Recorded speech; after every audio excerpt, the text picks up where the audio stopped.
great. Yeah, new It's got the trails in the background. All right, and intro.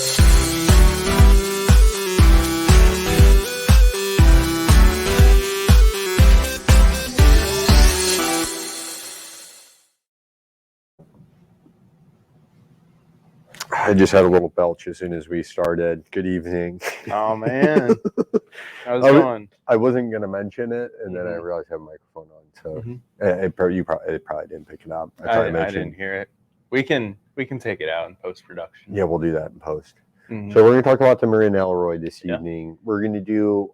It's going to be brutally honest. I've had this bike for a couple of months, and we'll walk you through it. Yeah, and I think it's important for us to do this because I think on our streams we talk pretty honestly about the bikes. I think the way we talk about the bikes is going to be different than you see in most reviews, and that's how we are in the shop too. Like if somebody comes in to buy a bike from us, like we'll make sure, we don't nag on a bike that somebody's about to spend a lot of money on by any means, but we do let them know, like, hey, here's the things that you're going to want to upgrade as you move forward, or here's some issues that you may see, and here are some solutions that you should expect on that bike moving forward. So the Elroy is a really cool bike from Marin. It came out in 2021.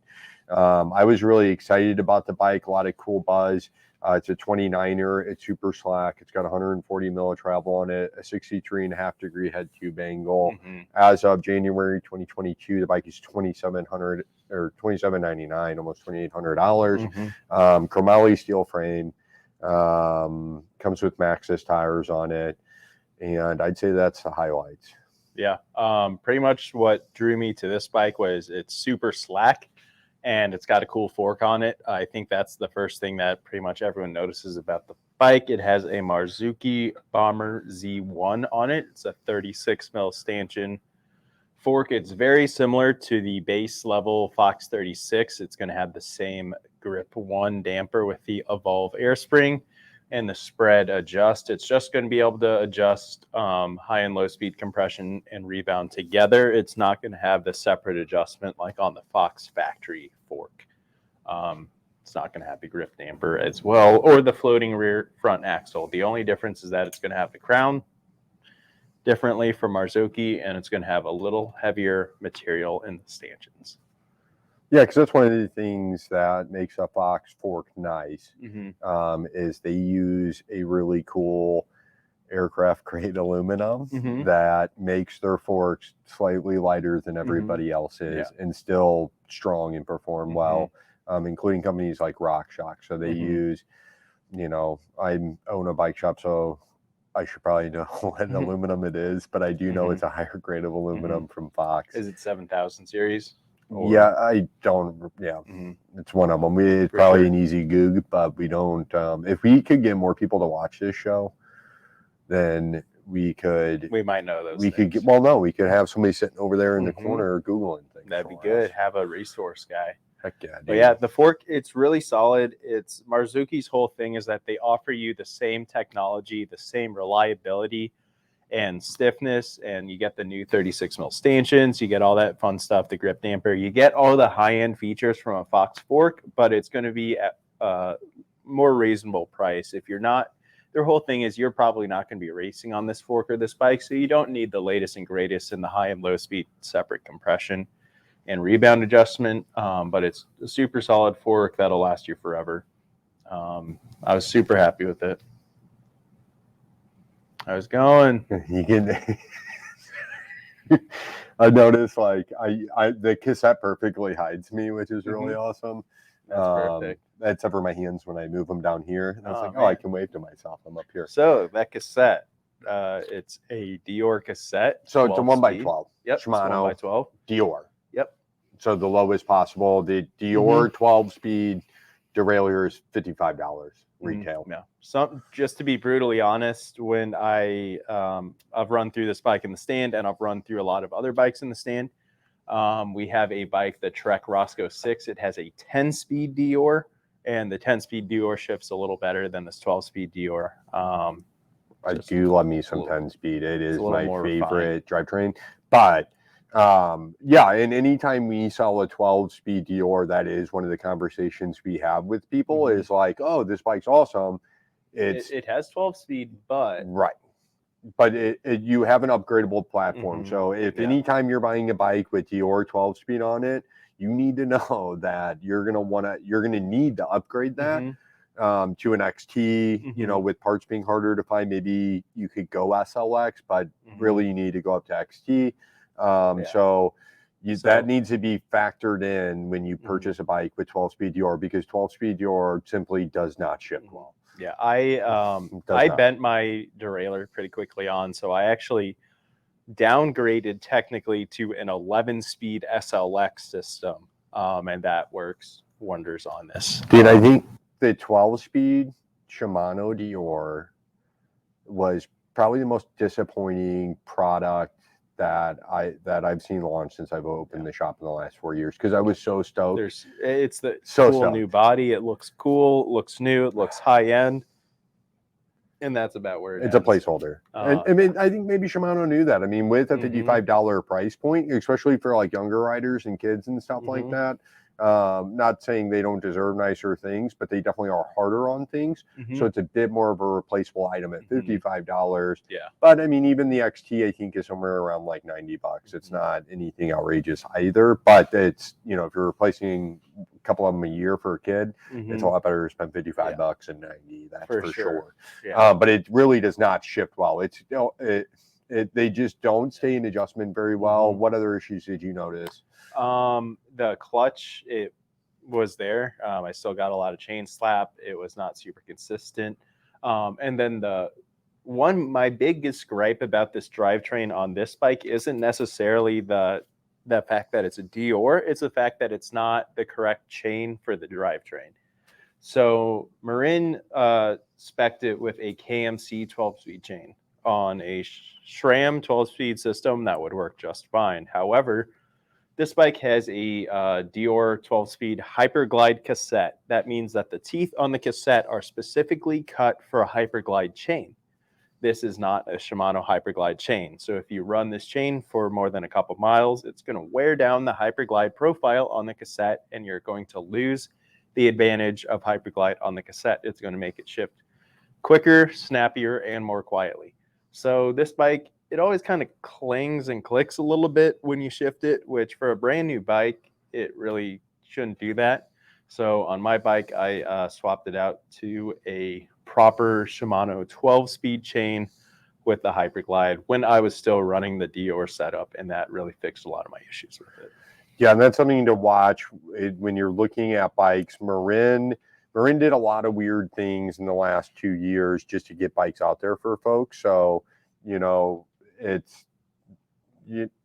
don't know if it's to say it's to be expected or not, but you can't mix 12-speed componentry. You know, you can get away with it on 9, 10, maybe 11 speeds, kind of mixing and matching change. You really shouldn't. You should try to keep all those things the same, but it absolutely does not work on 12-speed drivetrains.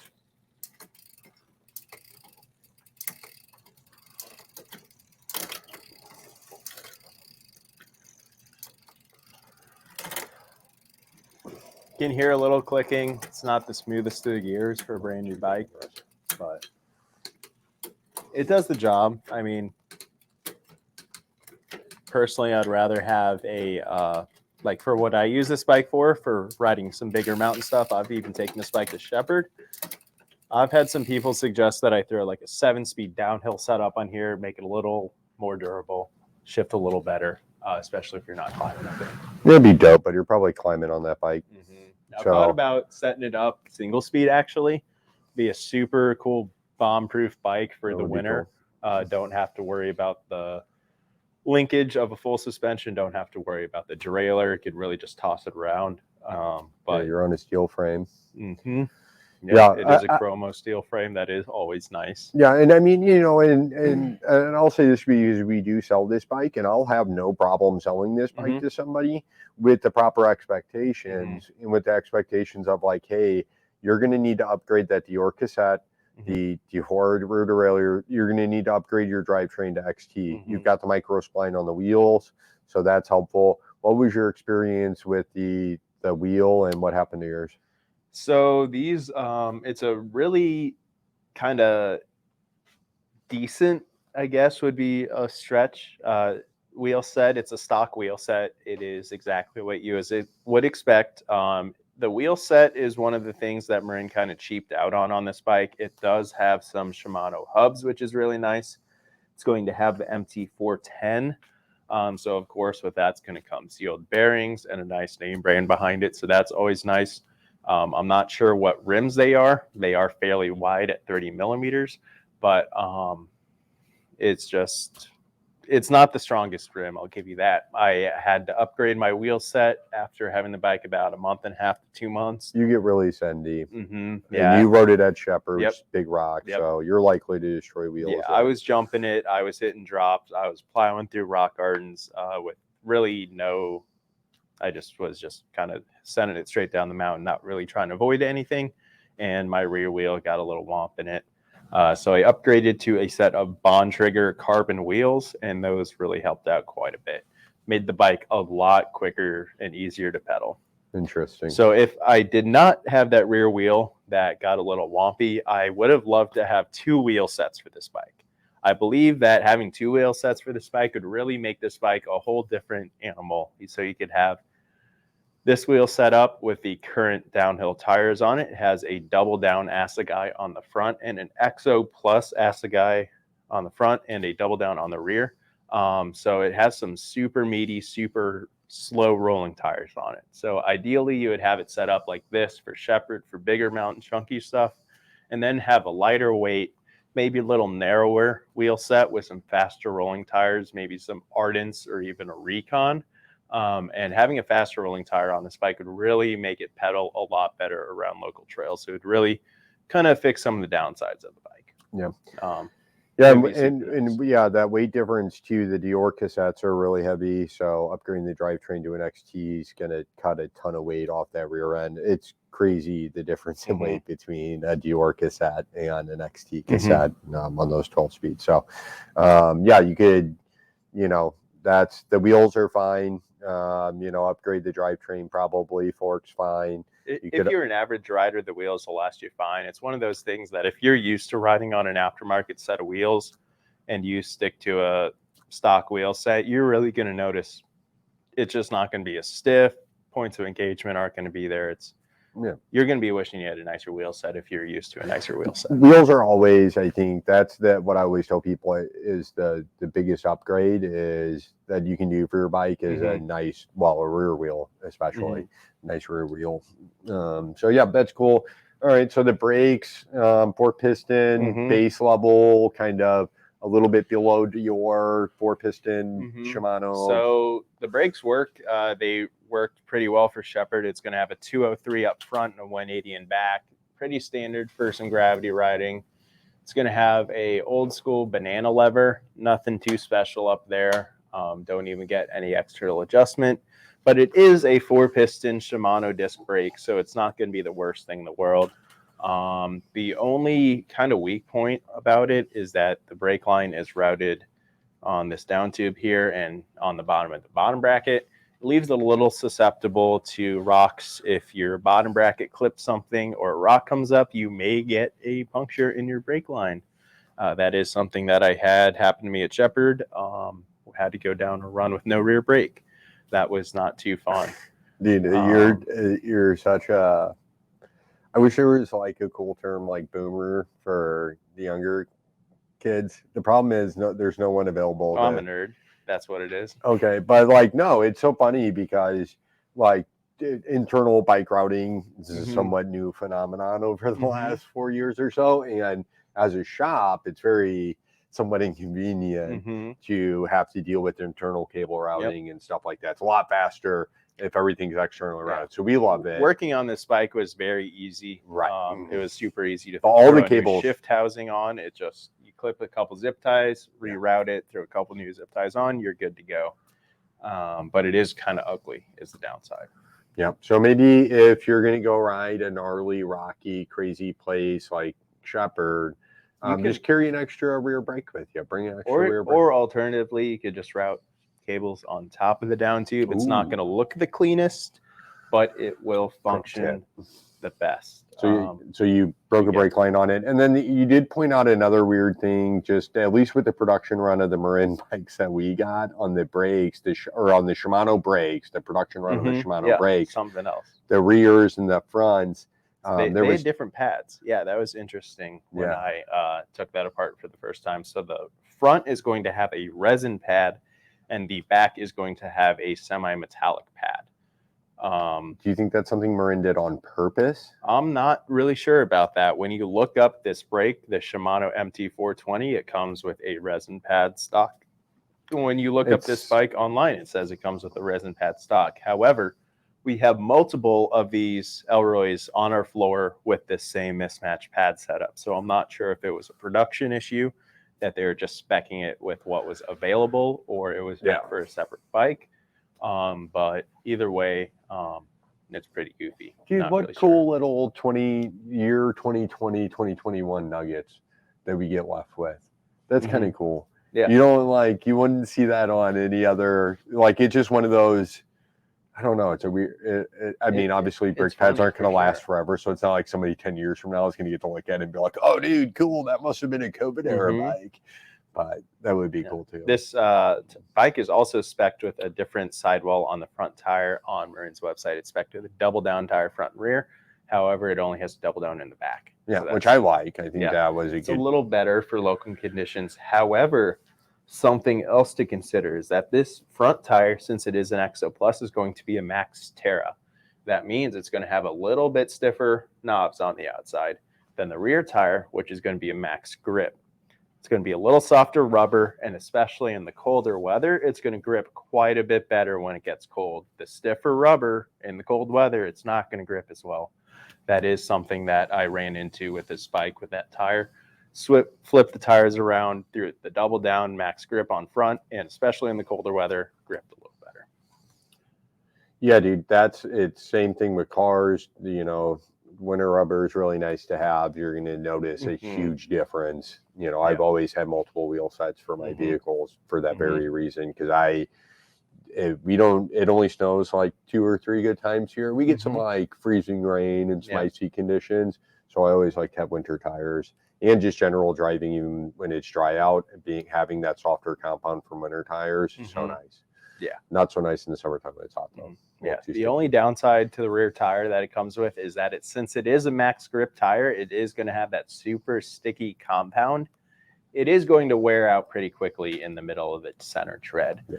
So it will chunk, it will wear down pretty quickly. That is just something to be aware of. It's a trade-off from a more race compound oriented tire. Yeah, and it'll especially happen if you're the kind of fella maybe that drags his rear brake on a lot over rocky sections, and will just start ripping knobs. Yep. Or if you're sliding the back end through turns, that will certainly have an impact. So, yeah, I mean, I a couple points to bring there as far as tires go. I think performance over anything is always my thought, and I don't care how much money it costs me to have nice rubber on anything that I own. Confidence. That's the most important thing. Yeah, it's $120 for a set of tires. That's obviously not cheap, but for the amount of confidence that it'll give you on the trail, there's no other investment that'll give you as much confidence as a fresh set of proper tires for your conditions. Yeah. Just going down something sketchy when you're kind of concerned that, is my bike going to be able to stop? Or my tires going to be sliding? Am I going to lose the front end when I hit this? Versus knowing that, I'm going to lean this tire over. It's going to grip. It's going to do this every single time. Confidence is key in mountain biking, and having the proper tire setup and trusting those tires is really important. Yeah, and something else to keep in mind too with these bicycles, when you're looking at when you look at the specs online for your bike, look closely at things because on Marin's website, it'll say it comes with a KMC chain, not a Shimano chain. That's a red flag. If you see that on a bike that you're looking at, look at the cassette, make sure the cassette matches. You're going to see sometimes Sunrace cassettes on bikes. Those aren't going to shift as well when you get into the higher speeds. Again, if we're talking about 10 speeds, I don't really care. It's going to shift fine. but once we start getting in the 11s, it's gonna matter a little bit more. Mhm. And then by the time we get to 12, it matters a lot. The tolerances are just so tight on 12 speed system. It has to be perfect, or else there's going to be a million different things that really could be causing you issues. Yeah, and I mean, and something else to kind of, you know, keep in mind too when you're looking at bikes is every manufacturer, it'll say on in very small print somewhere on that product page, Mm-hmm. it'll say parts subject to change, Mm-hmm. or may ship different. So you With may it. look at parts, and especially now that we're dealing with supply chain issues still. We've had a couple bikes come with different tires than what were spec'd, or different brakes. We've had tires in the same model year, or we've had bikes in the same model year be shipped with different brakes, even though they're spec'd with the same brakes. So that's something. Yeah, and that was happening pre-COVID too. I remember when the San Quentin first came out, that happened. The bike came with Schwalbe Magic Marys, which were a nice tire. Schwalbes are really nice. They're a really soft compound, so they are a really grippy tire, especially in the wintertime, but they wear insanely fast. So you will shoot through those pretty quickly.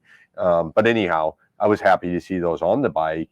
The San Quentin 3, now this was 2-3 years ago, pre-COVID, pre-inflation. I think that bike was $1,800 with you know, the Magic Marys on there. And then this was again before supply chain issues, but Schwalbe messed up, or something happened in the ordering process or communication between Marin and the tire company. And then so there was just an error there, and it happens. These things, there's only so many tire manufacturers for these bike companies to use. So sometimes things mess up, all these different big orders coming through, this and that. Anyhow, something happened, and then those tires were not available. So they had to put an alternative on there, and it happened to be a V tire, which V tires are absolute crud. I don't know what V tire. They're cheap. It's kind of a placeholder tire. We have a lot of bikes that they're sponsored, are right? with them. I mean, we have some people that claim that their downhill tread tire, their more aggressive tire, is pretty good, but their sidewalls are just not up to the spec of Maxxis. It's just not. And the rubber's not either. They're junk.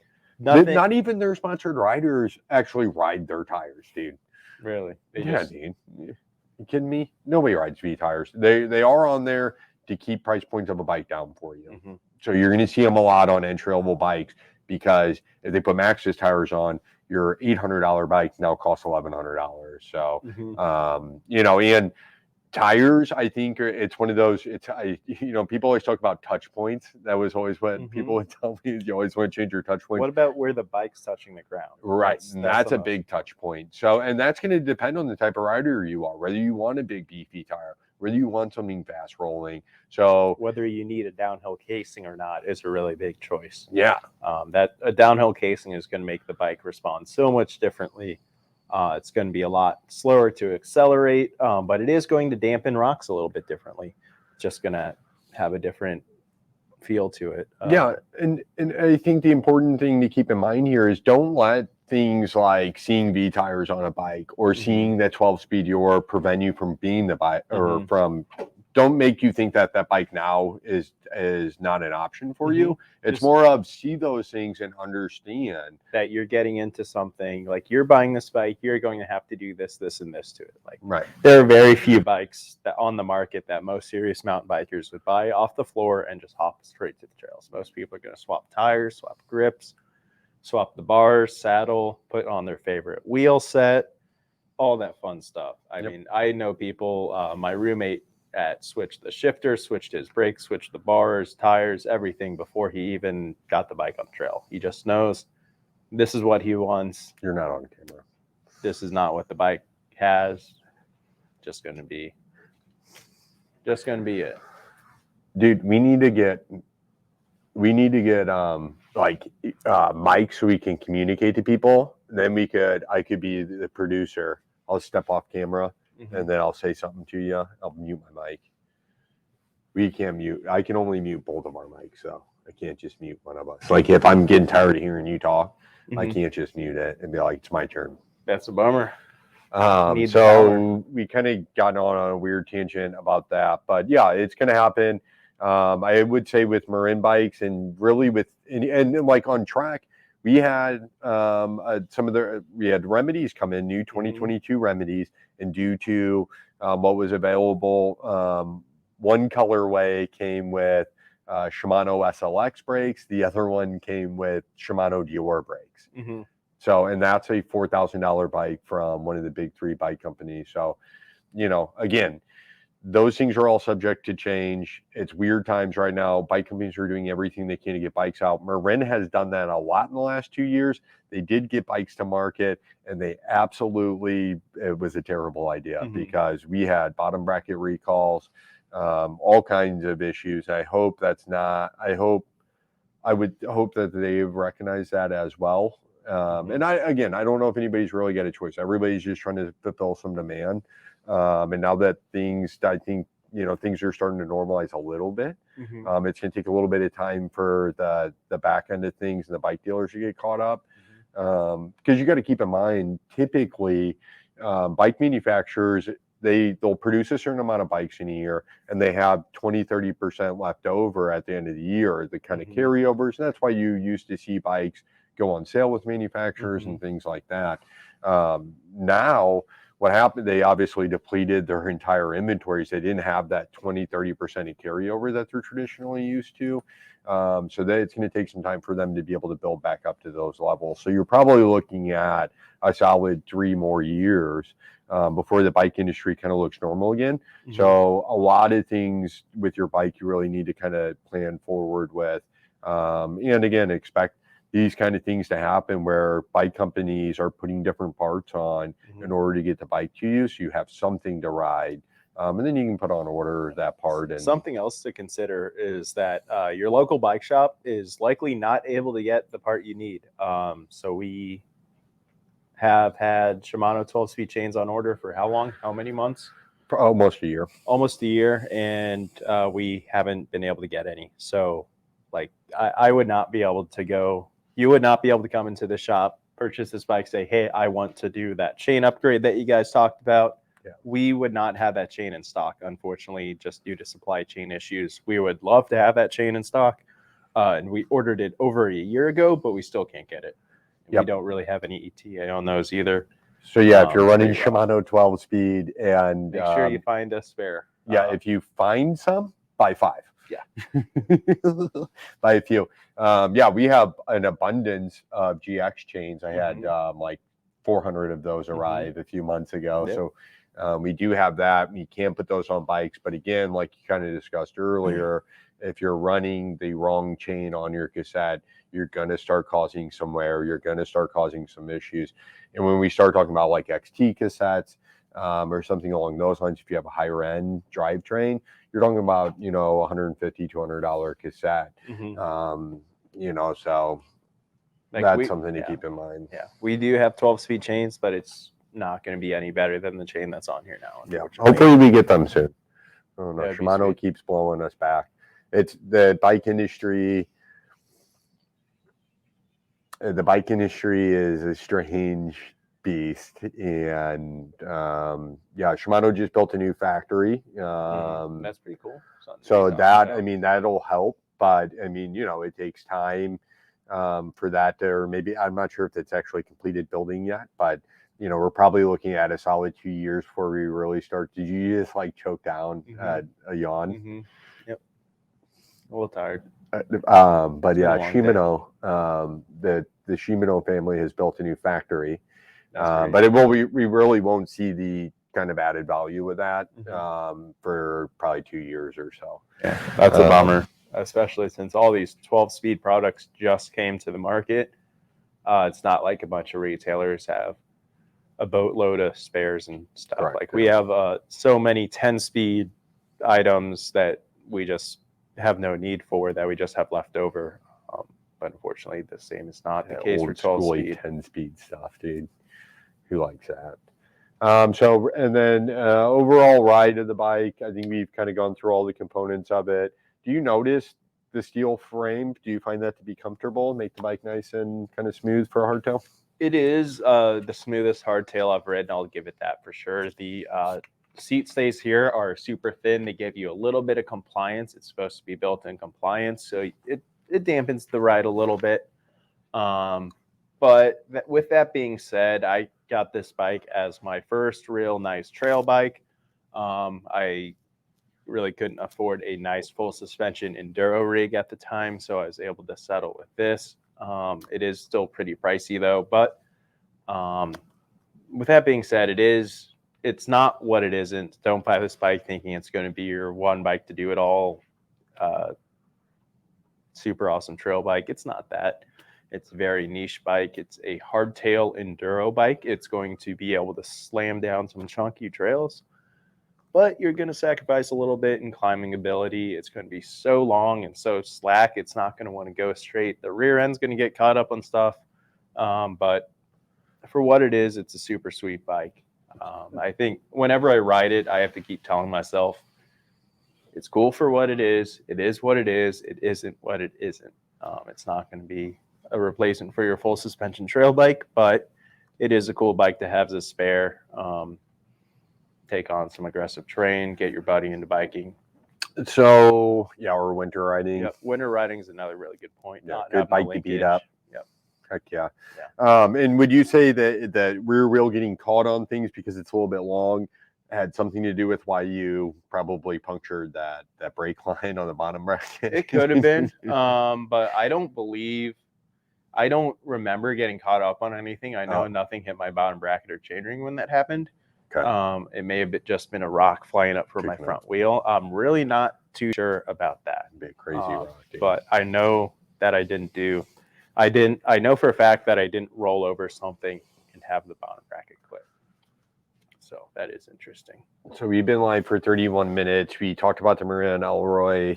I think just to kind of round things out a little, I think we were fair. And I think, I wouldn't, again, if somebody came in to buy this bike, I would give them a little bit of a discount on it. But B, I would, I would happily sell it to somebody with the right expectations on what this bike is trying to be. This is not going to be the best bike to go take out to the local trails around here like Zombie. It's not going to be super fun to pedal around there. I've done it before. It's not the best. It is a super sweet bike if you want to go out to Shepherd or some really chunky places out west and be able to ride a hardtail on some more aggressive terrain for whatever the reason. You want to be a little underbiked. You don't want the suspension service, all that fun stuff. It is a super sweet bike that you can take on an enduro race course and just let her rip. It's one of the only hardtails that you would be able to do that on for sure. Yeah. Dude, I wish we had a San Quentin in store. So San Quentin is actually that I thought when the Marin Elroy came out, because San Quentin came out in 2019, Matt Jones designed and developed that bike. Yep. I'm pretty sure you told me you were gonna get the video of Matt. Yep, we got a little surprise for you here with Matt Jones. Pretty so cool. If we can get it, once we get we'll get like a repair San Quentin in, and then we'll get Matt on the video and kind of go from there. But the San Quentin's hands down my favorite hardtail ever. I love that bike to death. I was just as excited about the Elroy when it came out. I actually flew to San Francisco to Marin County to go ride the San Quentin when it came out because I was so stoked on it. I rode it and I fell in love. Like it was everything I imagined it would be. I absolutely loved it. Super playful, really fun dirt jump geometry. But this bike's quite a bit different. The chain stays are so long on the bike. It feels like the back wheel is so far behind you. For popping off stuff at low speed, that's not the best. But I understand the reason why they made it like that. It's super stable, just bombing down rock gardens at high speeds. Probably the only hardtail that I could say that about. Yeah, and the Elroy's named after a taco joint next to Marin's headquarters. They do a Taco Tuesday ride, so that's how it got its name. And obviously, if we think about riding mountain bikes in Marin County, what do we all picture? You picture Gary Fisher and Tom and everybody out there, Joe Breeze, and all those guys bombing down those fire roads and gravel roads and all that. And so, yeah, dude, I could see this being like super fun for that type of ride. You know, for anything kind of just, I don't know, dude. I'm not sure if you can see it there, but that Elroy logo, it's a little burrito for the Elroy restaurant. Pretty cool. Got some little features on that. Paint on the bike is super sweet. It's this really metallic black color. Super cool to see in person. Yeah, dude. I like Marin as a company. I think they do a great job. And like I said, they've they've ran into some hiccups, I think. But that's to be expected when you're trying to put out super aggressive bikes at a really affordable price point. Yeah, dude. That's kind of the thing. I mean, you're not going to get the they take name risks. of Trek and Specialized. Yeah, they take huge risks, and then they do what they have to do to get the bikes to you. So keep those things in mind.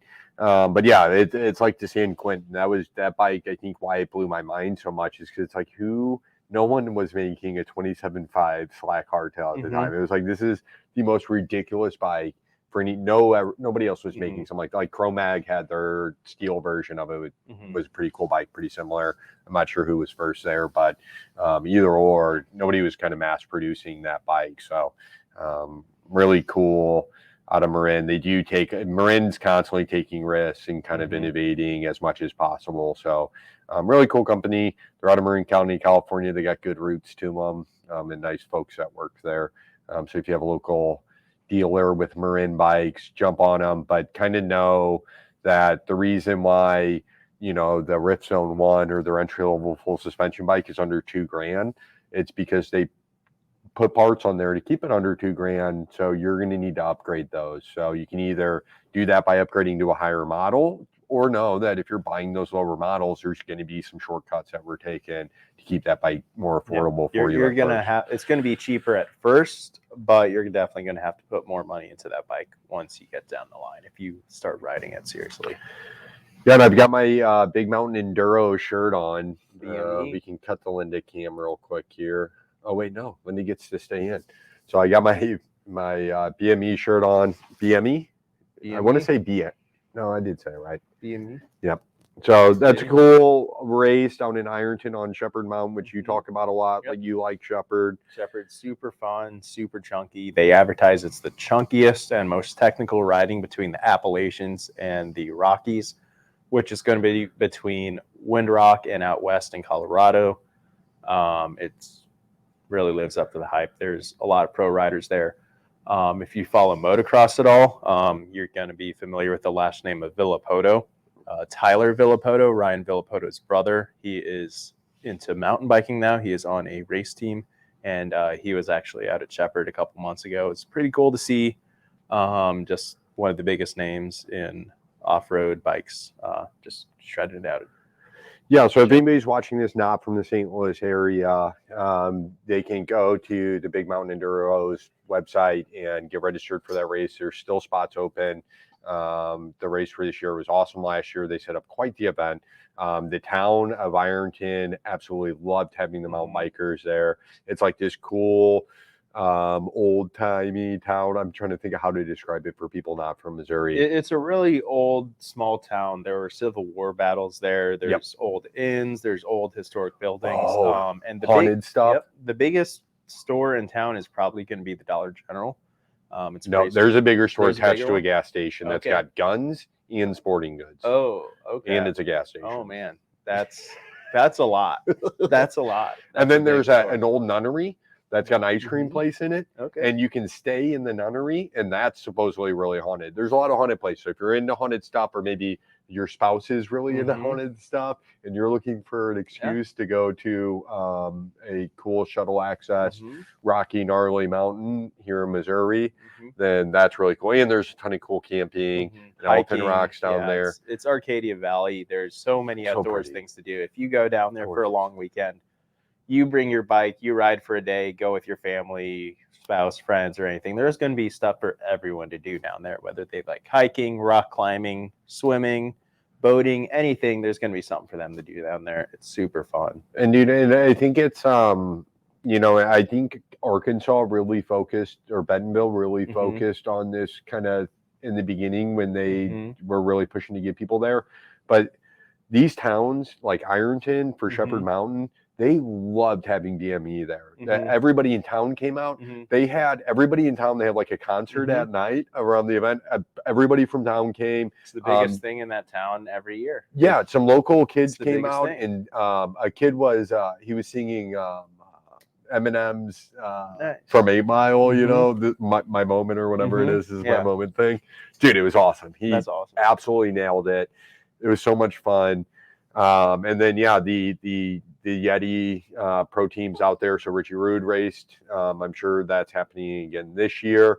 I have, as we get closer to that, I've got some previously unreleased video. I have a video on our channel of the Arcadia Valley, kind of shows us camping and going out and the attendance around the event, because we were down there selling some swag and stuff. So you can check that out if you want to get a kind of feel for the vibes. I had the drone up and stuff. But we took some video after hours, after everybody left, and when we were partying with the Yeti team. So I'll hide that somewhere deep into a live cool. stream. It's not a video I feel like I can just release out there for the general public typically. But if someone's going to listen to us drone on for 35 minutes, then They I think, deserve it. yeah, dude. Or maybe I'll upload it on the website behind a passcode, and you got to know the passcode to get into. Maybe that's the start of our OnlyFans. Some exclusive. We'll start it only a Mountain Bike Shed some OnlyFans. exclusive content. Yeah, so, something else to keep in mind. So we're talking about Big Mountain Enduro. So Big Mountain Enduro, if you're unfamiliar with it, they race at the biggest mountain bike venues in the country and North America. They're out at Trestle, they're out at Big Sky, they're out at Windrock. They're at some of the biggest mountain bike parks in the country. So the fact that they're coming out to Ironton in the middle of Missouri for the second time in a year, that's pretty cool that they are coming back to Missouri. That's all you need to know about it. It's a super big name racing series that's coming to the middle of Missouri. That's why Mustache was able to destroy an Elroy out there. Like, he's not just talking junk. I know a lot of people kind of like, Missouri, are you sure? It's 600 feet elevation on that mountain. Really, it used to be an old quarry. So these huge, massive rocks. And it's a struggle to walk down the mountain or walk up the mountain. You just need to point the bike down the hill, send it. Yeah, the big thing that area is known for, as far as people who live in St. Louis, everybody goes down there, grew up going down there as a kid to a place called Elephant Rock, which are these gigantic boulders. The size of elephants. You would go climb around, and I may just screwed up our audio. Dude, I've got such a pointy nose, very streamlined. Oh man, they say aerodynamic. I am aerodynamic. They say that the aquatic ape theory, I guess, is that we evolved from sea monkeys. Okay. Sure. That part of that is having a streamlined nose, because it cuts the water better. Yeah. Unlike a dog's got a a big thick nose on them. For sure. Big snout. Not good for swimming. That's why they're constantly like Linda. She loves to swim. But is she good at it though? Yeah, she's really good at it. Nice. But she gags on the water a lot. Like every kind of 5 times her mouth goes under. But anyway, yeah, Big Mountain Enduro, really awesome. Ironton's an awesome town. They love having mountain bikers there. So it's just they shut down their entire downtown area for the weekend. A lot of really cool, spooky places to stay. Awesome people down there. Even if you don't sign up with Big Mountain Enduro, you can still go camp down there. Arcadia Valley Outdoors. There's a bunch of Airbnbs, some little cottage things people are doing. You can even rent a tent out at Arcadia Valley. You can book a reservation, and they'll have a tent already set up for you, already furnished. You just show up. You got a fresh bed with a heater. They got wood burning stoves for the winter as well. So really don't have to time it for the summer. Go out there whenever. Yeah, if you're a real mountain biker and you're going to go to Ironton, you're from out of town, and it's not going to be really cold. If you're going now, then I would recommend maybe going somewhere indoors. But Arcadia Valley is awesome. Mike Fleegs, one of the owners there, he was a youth mountain bike instructor here in St. Louis. I think he still is. Does still mountain bike camps. They still do their thing in the summertime. So he is just he used to run tours for I believe. So you take people on bike tours across the world and stuff. So really well-traveled cyclist, really cool mountain biker, just one of the nicest guys I've ever met. And then he's got just an awesome operation down there. And if you get hurt, maybe he would be one of the guys that are also assisting to get you off the mountain. That would be good. Possibly. Hopefully that doesn't happen. But the guys at the Wheelhouse, which is the kind of check-in area for Shepherd, it's their off-site campus. People there, workers are super helpful. They even have showers there. They'll talk you over the merch, talk to you about the area, the mountain, give you some recommendations on where to go. It could not be a more pleasant experience when you get down to Shepherd, especially if you're from out of town. They know you've driven quite a ways there. So they're going to have a lounge. They're going to have a place that you can take a shower, use the restroom, get all cleaned up before you drive home. They even have bike wash stations with our muck-off power washers there, which we do sell. Super sweet. Clean your bike off, clean yourself, drive home. It's a really well thought out area. It's super nice. Yeah, and I think maybe people coming from places like Colorado, I mean, like those small mountain towns is exactly how Ironton's kind of set up, and maybe even a little bit bigger and a little older history to it. Maybe the locals aren't going to be the same. It's going to be some rural Missouri locals for sure. It's a little different vibe than St. Louis, but they're so nice, and everyone's super receptive of the mountain bike community and how much they're doing for the town. Yeah, because I think people have seen the Netflix series, The Ozarks. I think people might have, especially getting into the Ozarks or the Midwest with these small towns, they sometimes are not friendly, and that is true. Some towns the people do not want you stopping. They can be a little grumpy.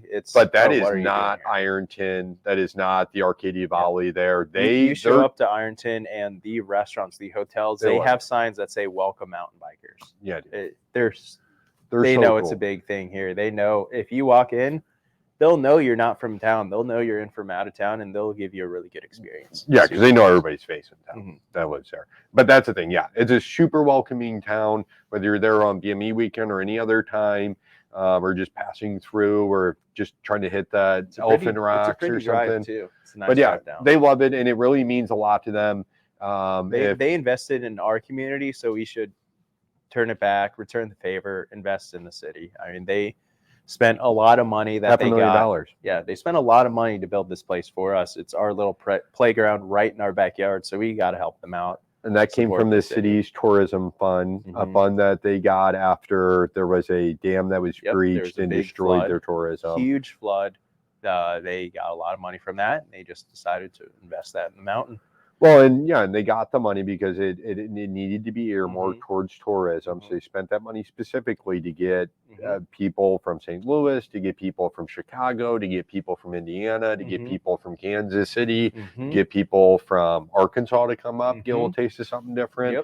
So that's why they did it, to bring those dollars in, and those dollars mean a lot to them. So stopping and making sure when you go to town that you get gas when you're in, if you got enough gas to get there, get gas when you're there, eat dinner when you're there, do what you can while you're there to make sure that give them your tax dollars. Just spend your money there. Don't stop on the way, like 10 minutes from town. Stop in town, make sure that they get your money. It's a really small town, and when people come in from the big city, it just has such a giant impact on their community and their business. And the food's also good. There's Fort Davidson Cafe, which is insanely good food. They also have ice cream there. And the guy with Fort Davidson was very key in getting the park done. He gave a really cool presentation very early on. That was fun. That's awesome. But yeah, and then all of them, there's the Iron Mule, which is really good. They have a really awesome Mexican restaurant in downtown. They've got a cool like hipster coffee shop there. So you can get you some good coffee. You don't have to worry about only having to get gas station coffee when you're in town, because that happens a lot of places I go, and I do not like You're not going to be riding good on gas station coffee. You need some good espresso. Yeah. So, and they do. Their coffee place, really cool baristas there. They're super passionate. Everybody in the town. And that's the thing about Missouri. You'll have people that aren't from, and anytime I leave Missouri, I'm always like shell shocked, because like I'll be like, anybody I see, I'm like, hey, how's it going? And then people just they just stare right through you and keep going. It's like, what's that guy's problem? Like, is he having a bad day? But people in Missouri, everyone you see, you need to at least give them a head nod. Acknowledge everyone you walk by, even if you're driving. If you're driving down a road and somebody's standing in their yard, you don't just drive by. You wave, you give them a head nod. You do something. You acknowledge their presence. Same thing. You're walking into the gas station. Somebody's going to be walking out. you say hi or you give them a little head nod. You know, that's it. That's all it takes. That's what we do here in Missouri. People are very friendly. So don't be taken back by that either. People in Missouri are overly friendly. Even if people don't like you, they'll be even nicer to you because they don't like you. Yep, that's how it is. Are you familiar with the whole ski lift, the old ski lift there? The story behind that? No, I've seen it. Do you know when that was put in?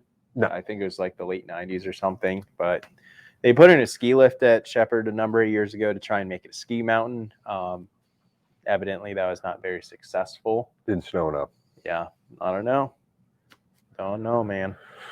Ironic that they put in a ski lift and they did mountain bike trails while we have a ski lift here, but no mountain bike trails on that ski. It's very different terrain.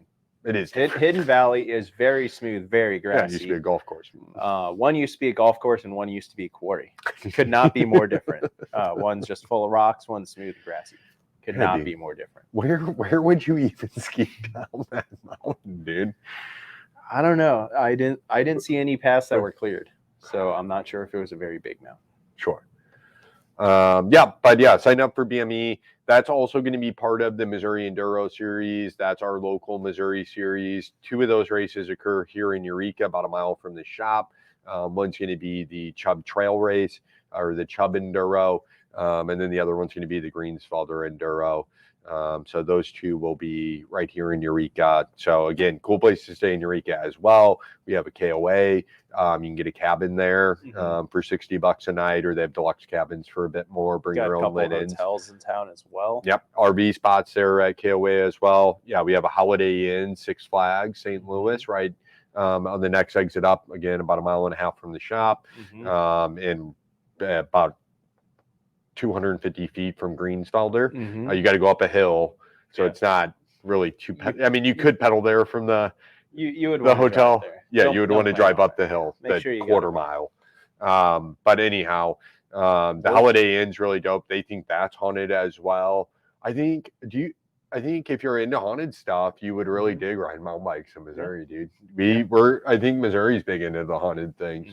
I know some people that, like, when they go to places like Chicago or New York, they'll intentionally stay in an old haunted hotel and then just kind of explore. Yeah, it's pretty cool. Yeah, I'm going to do that this weekend. My birthday. Where are we at? 52 minutes. So we got 8 more minutes. It's my birthday year. So hey, it's my birthday year too. Awesome. I'm going to be celebrating this week. So yeah, I'm going to I am celebrating the whole week. So of course I go see my barber every Tuesday. It's a weekly obsession of mine that I've been doing for 20 years since I got into sales. I go see my barber every single week as well. Oh yeah. He trims me up every week. Super good. I do, dude. And then I got my buddy and my physical therapist for my head injury. He stuck needles in my neck and physical therapied me up. So that's pretty awesome. People should look into acupuncture. I thought that was weird. It's not just woo-wee science. It's like it's an actual thing. I watched him today though, because I was doing my little slow walk back and forth, and he had a needle and he was just it's like jamming it into her a bunch of times. I wanted to say, like, do you do that to me? Because I thought he was just, nice and easy, just putting it in there. Well, it's probably best you don't know. I know, dude. And I didn't want to ask. It works. I can't ask questions. Don't want to know too much. Yeah, I figured he'd give me like devil eyes if I would have been like, "You stabbed me a million times." Like that lady would have been like, "What? What are you doing?" But yeah, so I did that. So this is all in preparation, and then I've got to get to the St. Louis Blues hockey game. I try to go to a hockey game typically around my birthday birthday. Super a little exciting. Treat myself to a hockey game, so I'm gonna do that. I haven't been to a game all year. Only went to one game last year because of COVID protocols and whatnot. I went to a playoff game. We lost, so we're hopefully better luck on my birthday. Hopefully the boys really bring it for my birthday. And then I'm gonna stay at a hotel down there, and that's the idea of a roundabout way to get to it. They think that I'm staying at the hotel right next to the stadium, so I get pop. And they say it's haunted a little bit. Is that the one with the parking garage on the lower level right next to it's got like some sort of with a saint mural painted on the side? Yeah, dude. Yep. One of my friends, his grandparents live there. It goes pretty cool. Yeah. Are they dead? Did they die in the apartment? Unclear. I haven't talked to him in a couple of Unclear. years. Ooh, their spirits might still be there. Then. It's an old building. A lot of people have probably died in there. I'm bringing a Ouija board. Ouija board? Yeah. So yeah, I'm going to do that. And then the next morning, I'm going to do a sensory deprivation tank downtown at Float STL because I obviously like podcasts and Joe Rogan says float tanks are awesome. So I've been doing those for sporadically. I haven't done one in it. I normally try on my birthday. It's always at least a birthday thing. I might do it like once or twice else in the year, but always on my birthday because it feels like a rebirth. Kind of just blank everything out. And then when you climb out of there, it kind of feels like you're like leaving the womb. I think awesome. it would be really cool even for people without head injuries. It's a really cool experience just to kind of reset, get a lot of stress and tension out of your body. It's super nice. Yeah. Just come out of it, just clear mind, clear body, just like a good night's sleep. Yeah. Oh, and I got a massage tomorrow morning. Nice. So I should be mind, body, and soul. Like and then Sunday we might go snowboarding. Yeah. At Hidden Valley. That'd be good. And then depending on what happens Saturday, I want to be able to. I normally try to mountain bike as well on my birthday. So I'm going to try to board or bike or something. That'd be a lot of fun. I'm going to kind of leave that open in the week because we got a little bit of rain coming. So a little snow coming. So yeah, it's going to be this week. I'm going to celebrate my birthday year. Birthday year. How many years? 35, dude. 35 years. Yeah, that's 35. Some big ones. It is a big one. It's interesting too because, like, I always think about it, and I hesitate to say this out loud because I typically have a pretty bad injury anytime I say something like this. But like, I'm 35. If you would have asked me when I was like 15, like what I wanted to be doing with my life when I was 35, like you own a business. But there's no, I didn't think that. But like, I would have thought like I want to like, just ride my bike and hang out with people. Like I'm living the dream, dude. Yeah. It's really nice. It's cool. I think you're doing what people told you couldn't do. Yeah, and I mean, ever since I got a mountain bike, that's what I've done because it really and that's why I say every time I get like seriously hurt because I like before I tore my ACL, I was at like the rock climbing gym, and I like was. So like the chick that always sees me, she's like, "What do you do to where you have time to do this?" I had an extermination company at the time. I was like, "Oh yeah, I do blah blah blah," but we lost my camera. Oh man, are you frigging kidding me, dude? Wow. But yeah, I always say like, "Oh yeah, I missed living my high school dreams or whatever," and then tore my ACL the next day. And then I said that right before my head injury to, I don't know, some chick I was probably trying to flirt with. How do you manage to tear your ACL while climbing, though? Was it bouldering? So was it climbing or was it actually falling? Like, was it? Yeah, it wasn't climbing. I got my camera back. No, I wasn't. It was falling. You just put your foot down and twisted, or I was kind of on a hold. It was a V4, which wasn't super difficult, but not the easiest in the world. It does take a little bit of technique and whatever else. And the holds I had were just really flat. There was nothing to hold on to, and my feet were kind of like twisted up above my hands. So I was kind of upside down and down. And it was the day after my daughter's birthday. I just got her new climbing gear. So nice. A friend of mine and her went and they did some belaying. And then I was like, all right, I'm going to warm up on the bouldering wall. Because I've been working on this route for, probably like a week or something like that. But like you've rock climbed, right? Have you ever done it like consistently? You have that in your mind. You're thinking about it. You're like, I got this time. I just got to stand up a little taller, just use my legs a little more. Then I'll be able to reach it. Dude, it's so cool because it's like, it just, your mind will obsess on it until you can nail it. Just this one little. Yeah, and just walking through each hold and each movement. But anyhow, so I normally would go during the day because I have a lot of like social anxiety and stuff, which is ironic that now I'm putting stuff freely on YouTube. But I really don't care what people think. Life's a lot better when you don't care what people think. Dude, head injury has been, since my head injury, I don't remember things to care about anything anymore. It's been a blessing in disguise. Just like, Just seeing what's forward, not what's My behind. anxiety has gone away since I fractured my skull. You can't remember anything that's bad. No, That's perfect. No, it doesn't stick with me anymore. So do you recommend fracturing your skull, getting a head injury? Is it? So it actually took me 2 injuries to get to that, because the reason I had such bad anxiety and everything else was from a previous explosion in 2007. I got my first severe traumatic brain injury, and then that put a ton of anxiety and whatever else on me that I've managed, which is responsible for me. Like if I wasn't anxious all the time and like constantly freaking out about everything, I never would have opened my shop. I never would have gotten Eureka Mountain Park built. I never would have seen all this stuff taking off. So it was definitely responsible for that. But yeah, dude, I'm definitely glad right after that stuff was done and everything, you know, just everything happened. Yep. Then I'm glad I cracked my skull, and then the memory of all the nonsense and everything's always gone. And the life got much more beautiful, dude. And I noticed it today just driving around. I've gotten what's a nice way to say it? So I'm just gonna say it the way I want to say it. Like kids with Down syndrome are just always super stoked. Then maybe not always, but like very often super stoked about life, dude.